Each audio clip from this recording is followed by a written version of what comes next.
I think one of the reasons so many of us take personality tests is to try and figure out who we are. And trying to answer that question, who am I, is so difficult because we're asking ourselves these complicated questions about identity that are so influenced by the family we grew up in, the culture that we grew up in, whether it's within our family environment or within the country that we lived in the suburb, the city, all of that influences who we are, as well as the period of time that we grew up in, the advertising and the media and the books and all the other culture, the broader culture that exists around us influences how we see ourselves or the struggle to see ourselves.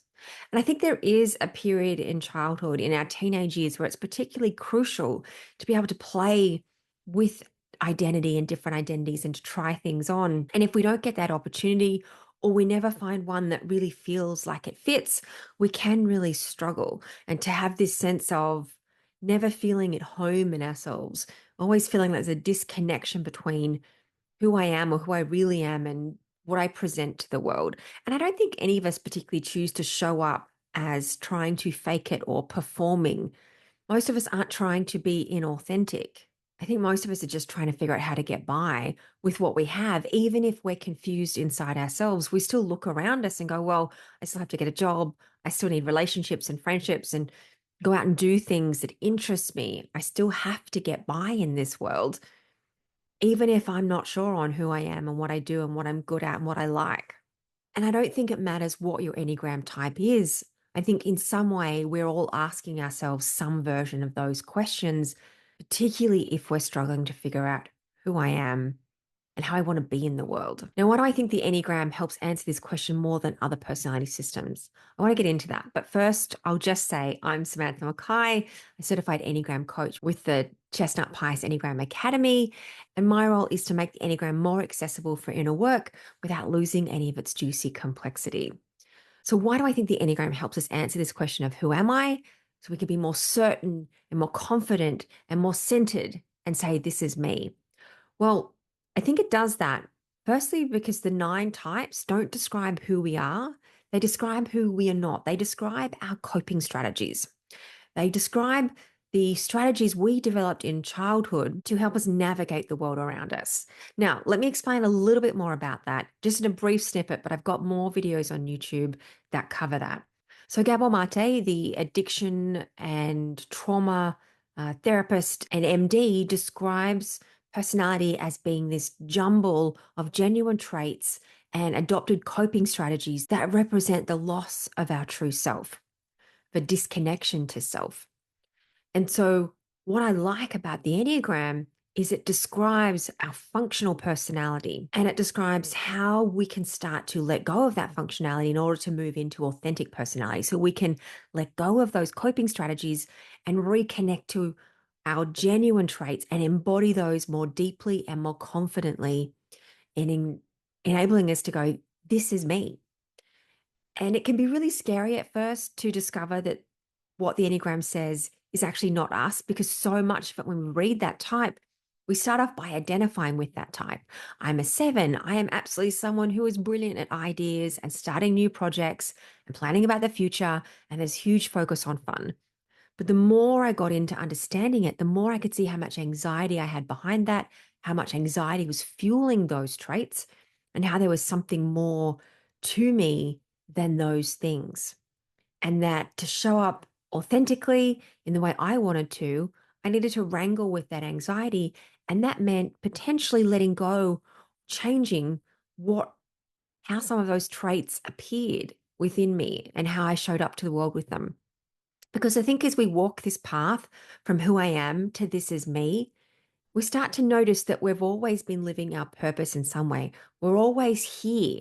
It's just that we haven't been able to connect to or honor or appreciate the genuine aspects of ourself because there's been so many parts trying to protect us from the pain of the world around us. So Gabor Mate also says that we have two essential needs in childhood: attachment and authenticity. Now, in attachment, that's where we want our caregivers to make sure our physical and emotional needs are taken care of. Authenticity is where we want to be able to share our true thoughts and our true feelings and our true desires as we're experiencing them. But in that first phase of childhood, There are always these moments where we have to choose, where we have to choose between attachment and authenticity. And in that first phase of life, attachment trumps authenticity every time because our self knows that it needs to have its physical and emotional needs met in order to survive. And that is far more important than authenticity and going without our needs being met.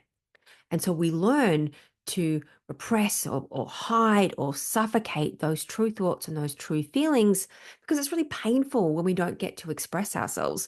And so, what's happening in adulthood is we're still experiencing that pain of not being able to express ourselves, but we're not as aware of the true thoughts and the true feelings that's fueling all of that because we're so practiced at keeping them out of our awareness.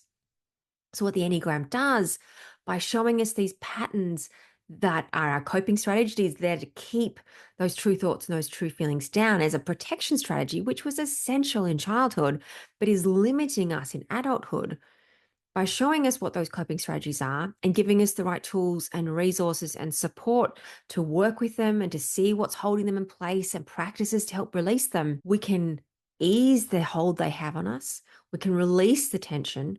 We can expand out of them because we become far more comfortable connecting to our true thoughts and our true feelings, being present with them and expressing them. Now, the thing I think is really important to remember at this juncture is when we're in the middle of this work, we're often scared of our true thoughts and our true feelings with good reason for everything I've just explained. But we're scared that if we actually share our true thoughts and our true feelings, we'll offend people, we'll ruin our relationships, we'll get fired, people won't like us.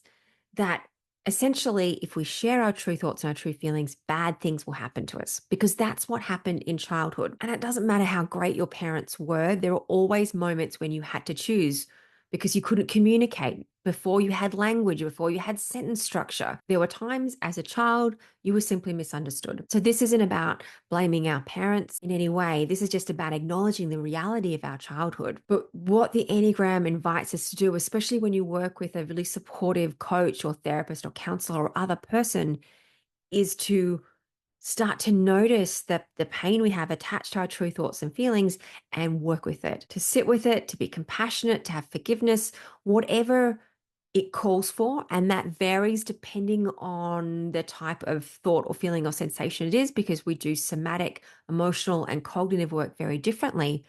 But the aim really is to sit with that, to build our capacity to sit with the discomfort of those true thoughts and those true feelings, just acknowledge it and be with it and allow them to integrate back into our system.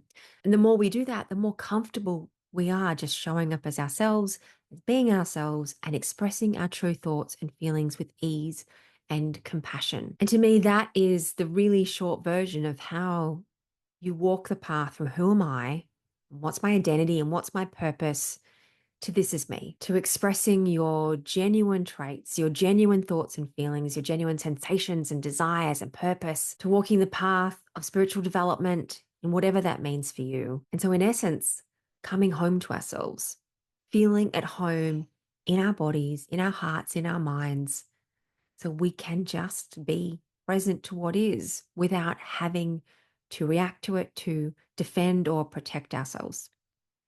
That is what the Enneagram invites us to do. And that is why I think it offers something different from other personality systems because it describes who we are not and gives us a pathway to walk home to ourselves.